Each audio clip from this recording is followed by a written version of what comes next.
Hello guys, welcome back to my channel hitech Telugu updates. ఈరోజు అయితే నేను మీ ముందుకి ఒక మంచి యాప్ని తీసుకొచ్చాను. అదేంటంటే మనం ఇన్స్టాగ్రామ్ నుండి ఎలాంటి వాటర్ మార్క్ లేకుండా మనం ఏ విధంగా అయితే మనం డౌన్లోడ్ చేసుకోవచ్చు అనేది వీడియోలో చూపించబోతున్నాను. కింద మనకు ఒక సెర్చ్ బటన్ ఉంది కదా, దానిపైన క్లిక్ చేసుకున్న తర్వాత మనం ఏదో ఒక హీరోయిన్, మన ఫేవరెట్ హీరోయిన్ నేమ్ టైప్ చేసి ఏదో ఒక మంచి పిక్ని మనం సెలెక్ట్ చేసుకుందాం అనమాట. సెలెక్ట్ చేసుకున్న తర్వాత మనకి కింద యారో మార్క్ ఉంటుంది కదా, దానిపైన క్లిక్ చేసుకోవాలి.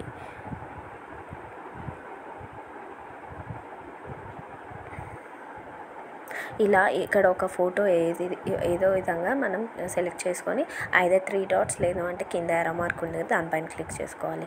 క్లిక్ చేసుకున్న తర్వాత ఇక్కడ కాపీ లింక్ ఉంది కదా, కాపీ లింక్ పైన క్లిక్ చేయండి. క్లిక్ చేసుకున్న తర్వాత ఏ డౌన్లోడర్ యాప్ని మనం ప్లే స్టోర్లో ఇన్స్టాల్ చేసుకోవాలి. మనం ఏదైతే యూజర్ ఐడి ఇస్తామో అది మాత్రమే మనం ఇక్కడ ఇచ్చుకున్నాం అనుకోండి, ఈ యాప్లో డైరెక్ట్గా లింక్ అనేది వెళ్ళిపోయి డౌన్లోడ్ చేసుకోవచ్చు. సో ఈ యాప్ అనేది చాలా యూస్ఫుల్ అనిపిస్తుంది. అండ్ నెక్స్ట్ మీరు గ్యాలరీలోకి వెళ్ళాక మీరు చూసుకోవచ్చు. సో ఇక్కడ మనకు ఒక ఫోటో అయితే డౌన్లోడ్ అయిపోయింది వితౌట్ ఎనీ వాటర్ మార్క్ అనమాట. ఈ వీడియో మీకు నచ్చింది అని అనుకుంటున్నాను. ఒకవేళ నచ్చితే కనుక please to like, share and subscribe to my channel. Thanks for watching. Bye guys.